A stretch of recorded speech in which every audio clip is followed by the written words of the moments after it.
everyone, and welcome to the very next episode of The Remedy with Tova Sido and Janice Gaunt and Tom Bridwell. Here welcome we back. are. Yep. Yeah. Another week. Beer, 300th episode. Hey! Yay! Wow. Congratulations. That's amazing. Our 300th episode. How on earth could we have that much to talk about? I can't believe anybody And solve. listens. we We must need a lot of help as people. Wow, congratulations, team. That feels really good. Oh my gosh. I tell you what. I mean, Think about that. That is recording for almost every day for a year. yes. Isn't that crazy? That is really amazing. And you know what, I'm proud Tom? of us. I'm proud of us too. And Tom, I am so appreciative of you. Yeah. Thank showing up, and you know what you're doing, and it's so I listened, professional. The other day I walked and listened to an episode because I was a couple behind, and it was so good, and I just kept thinking, God, Tom is just so good at what he's doing. Thank you. What Yeah. makes you so good is we don't even think about what you're doing. No. We don't even think about your part. We just show up. In fact, one of my girlfriends was at my house today, and she was like, what are y'all going to talk about? I go, I don't know. And she goes, the fact that you guys say that is so fun. Like, you can just sit down, if you do your part, Tom, we can so do our part. Yeah, we just talk. Yeah. But without you, it would not work. Well, but we I mean, couldn't do it. really and truly, you are so good at it. Yep. Thank you very much. It's true. You're welcome. Thankful for both of y'all. Thank you, Janice. You make it For what? so you make Showing this up. amazing. Yeah. Oh my gosh, I love having you on this. It's really Your fun. wisdom. So how? Oh, Are you ringing? sorry. Yeah, I'm ringing. That's all right. Sorry, what's happening here? Okay, I can't do this. I gotta. You got it. Okay. You were thinking the other day what? When did we first start? When was our very first episode? Do you I don't remember? know when it turned just from me doing it alone to you coming on. I don't know what episode. We need to go back and see. You were a guest a lot because I just loved your wisdom, and yours were always the most popular shows. And it's true. And so I don't know. I feel like maybe 50 Yeah. ish. Maybe you started in on that. I mean, I feel like you were kind of early. I feel like I did a year and a half by myself. But with you as a guest quite often. But 300 is a big deal. Wow.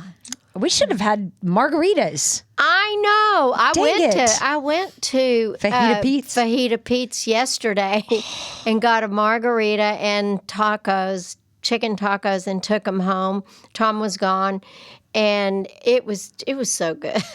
I mean, Yeah, I really dropped the ball not having Margs here. I totally forgot about that. Yeah. Dang it. Well, we'll celebrate another day. Yeah. Yeah. Well, Yeah. we definitely need to celebrate. Yeah, have The you? 301st episode will be a party. Yes, let's do it. Okay. Have you had their quesadillas? I have not. I haven't either. Anyway, I was just curious. It's really good. We definitely need to toast. We do. We do. That's a big deal. Yeah. 300 is a big deal. It's a lot. Yeah, no doubt. It's a lot of BS. maybe some of it's, I don't know. Maybe. I think we have some nuggets Some every of it once we in a while. may make up. Well, I love this topic today. I found it on the Holistic Psychologist. Do you follow her? No. I really like her. I need to. Yeah, she has some really good little tips. Yeah. She makes a lot of information really accessible with nice little tidbits. Yeah, that's great. Yeah. Yeah, So I she do need to follow She her. did a post that says, as a couples therapist, I have noticed 7 patterns in couples who, quote, made it, unquote. So this is her opinion about how couples, like, what are the patterns in couples who I would venture to guess, if you're saying made it, maybe you're not just married, but maybe you're happily married, or you're married and healthier. Yeah, so I was wondering what we would define couples who made it. I guess have stayed together and are not comfortably miserable so much, but happily married. Maybe we kind of think about that. Not perfectly, because nobody's going to be perfectly happy. Right. You know? But, yeah. So, okay, good. Yeah. What were you going to say, Tom? I don't think I was saying anything. Oh, I thought I heard you say. Okay, you want to read number 1? Who, me? Either one of you. Go ahead, Tom. I need to pull this up. It just went off my page. You start. Okay. Number 1, they had boundaries with family. They put the relationship first and had clear boundaries with family. They didn't vent to them about issues or make decisions based on what their families wanted. They did what was best for their partnership together. I think that is so important, and I think that there are many, many, many people that put their families, their mom, their dad, their siblings, their mother, their grandmother, their aunts, uncles, way before their significant other. Yeah. And it causes a lot of problems. I mean, I've talked with, as you have too, Tova, many people who they've come in because that's their issue. Because they won't, they want to make sure their mom's happy. And I mean, yes, of course you want to be kind and considerate, but you cannot sustain a really good significant other relationship if your family of origin takes precedence over your partner. Yep. You just can't. Yep. And this is an exercise I do with couples that before I marry them, we do premarital counseling. I have them write out their primary loyalty triangle. I have them fill that out. And you would not be surprised, but maybe some of our listeners would be surprised to hear that oftentimes it is not in alignment. Right. And they have their mom and dad at the top. Yeah, and the very top section of that needs to be you and your significant other. Yep.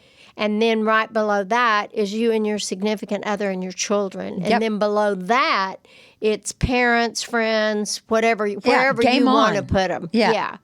But I think that is, and I think that is honestly and truly the responsibility to the parents to not put that pressure on their married children. Yep. I would never interfere with my daughters and, like Wesley's husband, Titus. And we are not their parents anymore. It's none of your business, really. No, it really isn't. And if they want to make it your business and have a conversation with you, then that's up to them. But I see this as a huge issue. Oh, I think so too. And I think, unfortunately, money exaggerates this. Because if mom and dad have a trust waiting for you, or they have given you a lot of money, there can be this feeling or this pressure of owing.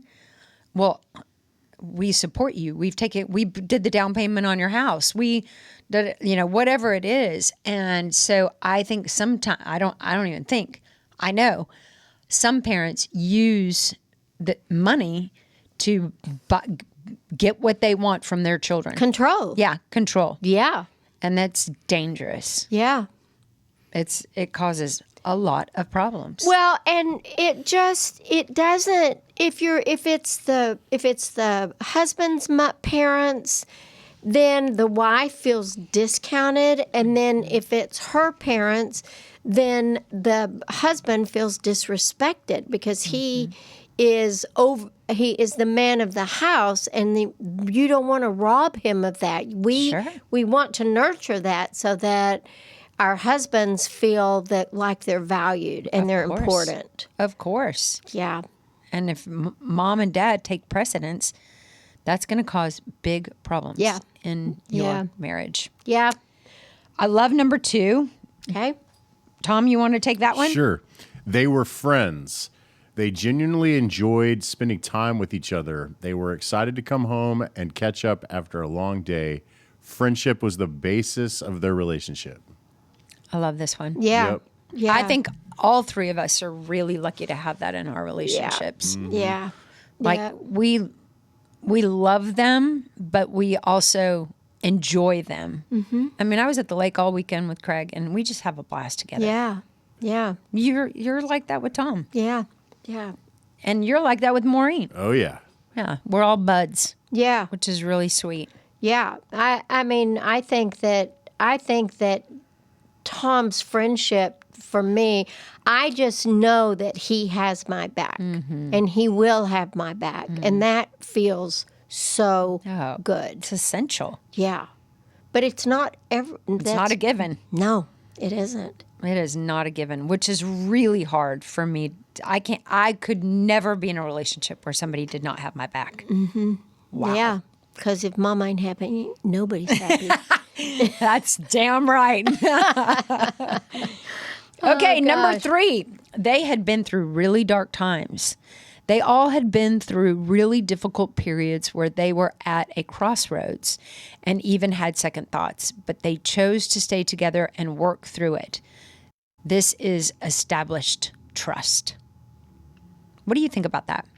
Well, I don't feel like you and Tom have I mean, you may have experienced dark times with children or we just really haven't, but we haven't raised children together. You know, Tom was always really, Corey, Tom's son was, living with us a lot of the time when we first got married, and Tom was really great about making sure that, he knew that it was important to me that Corey put his dishes in the dishwasher. And so Tom would say, Corey, make sure you put your dishes in the dishwasher. So he would have my back like that. But we really didn't have any difficulties because my girls were already gone. And but I never have thought that Tom and I were in big trouble at all. We both really do have each other's back. It's amazing. Yeah. But I do think that this can be true for some people. I do too. And I know couples who got real close to calling Oh yeah. before they didn't. And I think the sticking it through and getting to the other side of it is really something. Yeah, and it's difficult. One of the Really things hard. that I do with couples when they are really having trouble is I'll ask them to, first of all, make a list of what they are disgruntled about, and then the other is what you can do to fix that and how you can correct some of those habits that you've developed over a period of time. Yeah. That's effective. Yeah. So many people, I had a couple last week who I said this to. I said, there's a lot of people that come here and they have problems and they're sitting on this couch crying because of something that's completely out of their control. And then there's people like you two who come in here and the things that you're fighting about and arguing about and hating each other for, it's all in your control. Like those are the best problems of all, right? Yeah. Yeah. The ones that you can fix because there's a whole bunch of things that can happen. Cancer, illness, job loss, financial issues, that can really hit you, and it's your child stress and then And then there's things that are in our hands, like fix those things. Well, and this guy Terrence Real that I've studied with, one of the things that he told me a long time ago, and it really has made a huge difference, is that you have to ask for what you want. Absolutely. And you need to notice what you're getting. Because I think we can be so quick to, well, this isn't working, blah, blah, blah, blah, blah. But ask for what you want, ask for what you want, ask for what you want. Because we can't read minds. And after people have been married for a period of time, there may be little habits that have crept in or have been there for a long time and we never talked about it, to be able to say, hey, I would like for you to do blah, blah, blah, blah, blah, or whatever it is. Yeah. Yeah. Yeah, we have to use our words. Yeah, we do. We really, really do. But it's hard for a lot of people. It is. They think, that you should just know. Yeah. Well, you should just know that that's what I want. Yeah. Well, no, we don't. No. Everybody's different. Yeah. My expectations and thoughts about how a relationship goes could be very different than Craig. And a lot of those expectations are just premeditated resentments. I love when you say that. Because it's just, we got to ask for what we want and notice what you get, and you may get a no, and then you've got to weigh that out and see how important it is. Totally. Yeah. Good one. Yeah. Okay, you want to tackle 4? Sure. Oh, you're good at this one. They let each other be themselves. There was a base level of respect and admiration for each other rather than a desire to change each other.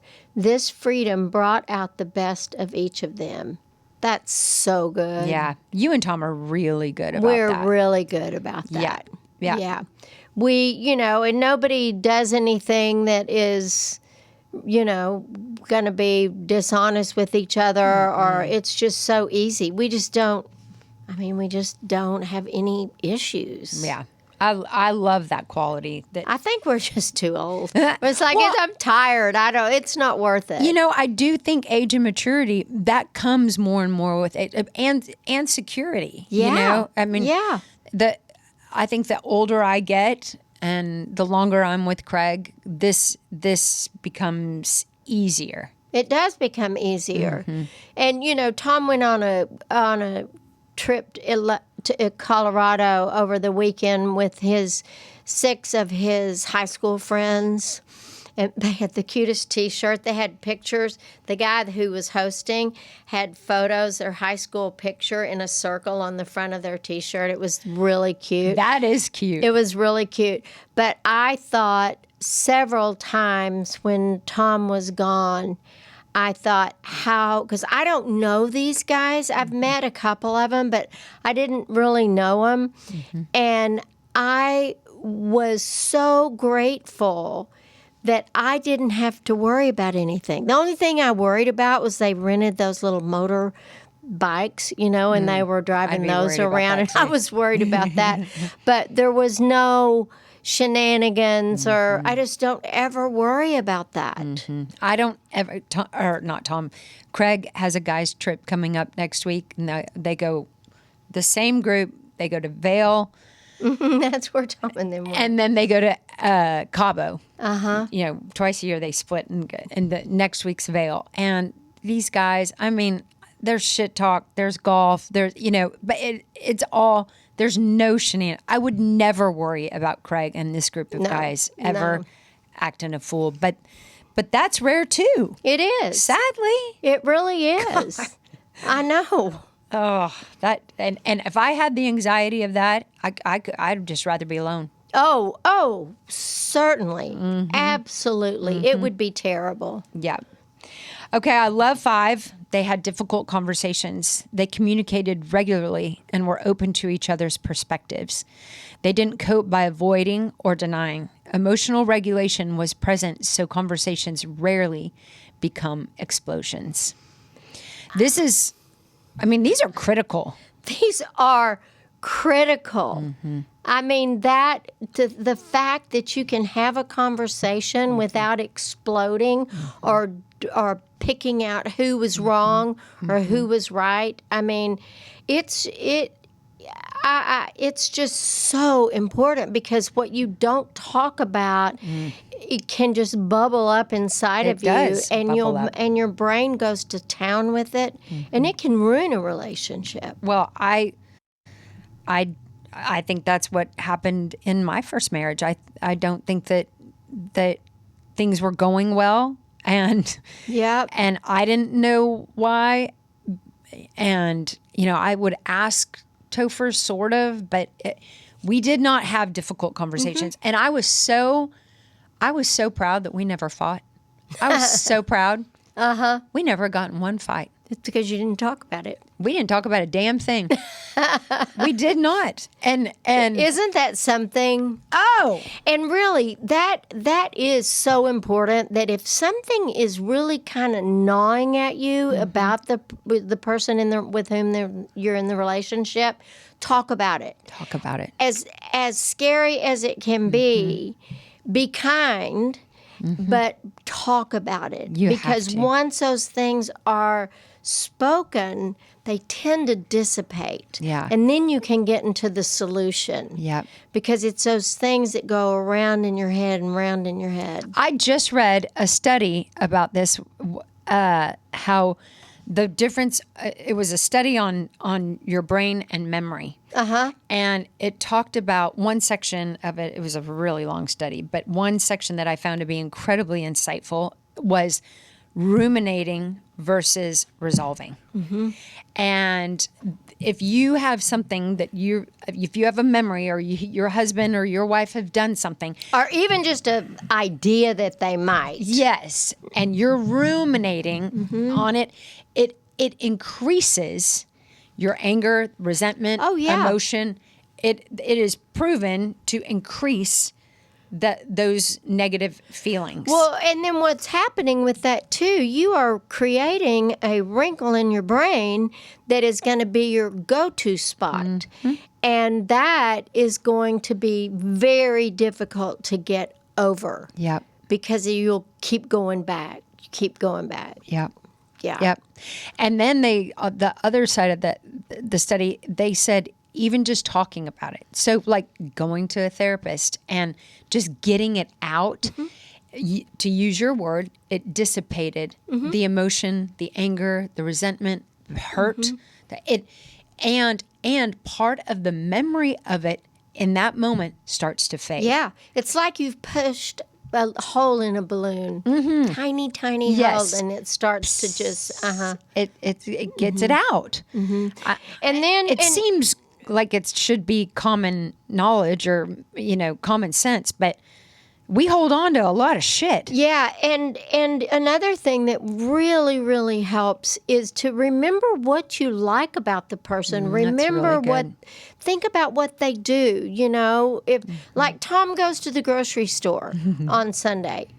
I don't like going to the grocery store, and it makes me really happy. But I'm always grateful to him that he goes to the grocery store. He didn't have to do that, No. I mean, and those sort of things really, really matter in a relationship. Yeah. Let go of the negative, let the air out, and fill it up with the positive. It's such a good reminder, because we ruminate on the negative a lot. I know. Okay, Tom, you want to take 6? Yes. They fought. They got on each other's nerves, fought, and were sometimes frustrated with each other at times, but they knew how to navigate conflict, bounce back, and move forward. Amen. Yeah. This is like a 10 times a day occurrence with me. That's hilarious. We really are like a couple of cats. We're just like, and then 2 seconds later, we're like licking and purring. That's cute. That's actually a great analogy. It is. That's hilarious. Well, I think that's normal. I think that can be your normal. Yeah. And it works for you. Yeah, exactly. Yeah. I mean, it is weird. I've always heard this, and I think it's certainly true. But like, if a couple is not fighting, if there's been no fight, then it's probably circling the drain. Yeah. Well, You know? I can attest to that. Mm-hmm. I mean, What's the point of always being in agreement? That doesn't sound fun. well, it's not realistic. Right. Right. You're two individuals. Two completely different people. There's no way we're going to agree on everything. It's weird. Like now that I look back on my marriage, and people would ask me, "Do you guys ever fight?" No, we never fight. I was so proud of that. We never fight. Well, we should have. We should have fought. Might have helped. Yeah, for sure. Okay, I think this one is a slippery slope. Number 7, they made light of each other's quirks. They appreciated and acknowledged the quirks in each other, even if they were at times annoying. They made light of them and were never hypercritical. Even if they were at times annoying. You're right about the slippery slope, but And we're never hypercritical. I think that if you're not able, I mean, if somebody is so bent out of shape about having a quirk pointed out to them, and I don't know, maybe that's a red flag about the longevity of the relationship. I know that Maureen, when she criticizes me, I'm not as good as dealing with it as she is when I criticize her, but we definitely, I've told you guys this a million times. Yeah, you use jokes. Humor is the way to get through some of that stuff, but Humor doesn't really work with me. Me neither. I think it would make me feel minimized. yeah. A little Well, bit, you know. But I'm glad it works for you. It Yeah, just yeah. doesn't work yeah, for me. for sure. I guess really it's just more about being able to, like, if she can't, like, if I can't make her laugh about something, I guess I can sense that I'm in trouble, and I kind of, you know what I mean? I feel like I gotta. And so to get out of trouble, you try to make a I funny. gotta be better at making her laugh. Well, you're lucky If it works for you. Yeah. Because if I was mad at you and you tried to do a joke, I'd be like, "That's not. I'm not. What are you doing?" There's a few things that I've been teasing her a lot about lately. One is just not even a big deal at all, but I think it's funny how we have paper plates in the kitchen, and I think paper plates are awesome. I love using them as much as I can because it's so easy to just toss one of those in the trash instead of throwing it in the dishwasher. And she is incapable of using a paper plate. Everything has to be on a plate, and it makes me I just tease her mercilessly. Knowing her, though, I mean, Yeah. your house is so immaculate. She's an interior designer. Yeah. And she's not eating off of a That's paper plate. the reason, Yeah. though. It's the I don't silly, like to eat off it's of this paper idea plate either. of. Okay, but you know what I'm saying. Like, let's say Betty, we're waking on a Saturday morning. Maureen's still in bed. I'm coming downstairs. I'm gonna get Betty something to eat. I'm just gonna grab a paper plate, put a donut on there, and give it to her. And be like, throw that away when you're done. I'm going back upstairs. Maureen won't do that. She'll just put it on a plate and put that in the sink when you're done. And then she's got to clean that plate. And Well, that's all right. And if it's she, like an aesthetic thing. It's not even. It's all just the idea of the perfect. Yeah. Yeah. I get it. It just I did cracks me not up. grow up eating off of a paper plate No. ever. Yeah. Ever. Well, No. I guess that's funny. My sisters came over for dinner last week, and I always have really nice napkins, and they're like, "Oh, Tova with her bougie napkins," but our mom did that. Yeah. And My sister said the exact same thing just this week about Maureen because Maureen, I'm sorry, not my sister, my mom, she came over for a very rare dinner. My mom hardly ever comes over by herself, but she was over this week and she didn't make fun, but she pointed out how the napkins were so nice. Yeah. I was just love kind of it. like, this goes along with the no paper plates. Yep. I'm with Maureen on this one. Yeah, I hear you. You know, this is really funny because this happened as I was leaving my house today to come here. Tom loves carrots. He gets those bags of those little carrots, and he eats them always at the same time. It's like before lunch. So Tom was in the hilarious. study eating Chomping on his loud carrots. and Buddy eats them with him. Like That's adorable. Tom will Snack take time. a bite and give Buddy a bite, and they were both making so much noise. And I wanted to go in and say, hey, babe, would you mind biting those carrots with your lips together so you don't make so much noise? And then I was headed that way, and then I thought, all right, you don't want a mother, Tom. I am not his mother. I don't want to be his mother. Did you turn back around? I did not. I just ignored it. I didn't say it? I didn't say anything. Oh, that's so funny. Oh, my gosh. Tom and Buddy eating their carrots. That's adorable. But, I'm sure I have totally annoying things. Craig and I just moved in together. Oh, you did? So we're learning lots of things. Yeah. It's true. So are you in his house? Mm-hmm. Where is it? He's in University Park. Uh-huh. Good. And so, but we're it's Here awesome, you go. but it's like, we've stepped on each other's toes, it's like, or, oh, I didn't know that about him. And I'm sure he's thinking the same. Oh, I didn't know that about her. I think that's an important thing. I think people should absolutely live together before they get married. I think that would save so many divorces or so many marriages from even maybe happening. You learn a lot. Yeah. I mean, I know it's old. It's not like an old-fashioned person would say, no way. And I'm sure there's lots of parents out there that would never approve that. But I really do think that at least giving it a month of living in the same household just to see if you can like cope with each other's little things. Isms. Yes, Yeah. exactly. We definitely have isms. Yeah, and we all do. Mm-hmm. Yeah. Mm-hmm. And I'm But learning. mine are good. Yeah, Good isms. all mine are perfect. I'm just having to get used to Craig's. Of course, we're perfect. The carrotism.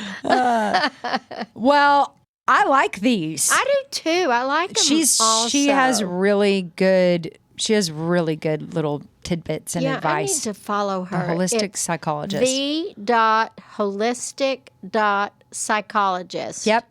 She always has good little tidbits. Yeah, that's really cool. Yeah. She does a lot with attachments, boundaries. Uh-huh. She's fabulous. But I think, there's not one of these that I don't agree with. Oh, me too. Fantastic. Yeah, advice. I think it's really great. Fantastic. And that, the thing is, I think that to remind people of this, a good relationship is something you do. Mm-hmm. It's not something that falls from the heavens and lights down on you and you're just la. Mm-hmm. It is something, it's an implementation of a set of skills. Yeah. And so some of these things, if you have noticed some of these things that maybe you do and the effect that it's going to have on your relationship, it's just worth you looking at and maybe talking about with your partner. I once read, you don't fall in love, you work in love. Yeah. And I'm like, no, that's true. It is. You work at it. Yeah. If you want it to last. And it takes work. Yeah. True. So, well, hope you enjoyed this week's remedy. Hope you all have an awesome week. Thanks for listening. Yes. Thank you. Our 300th episode. Pop la Vouve. Oh. In that thing.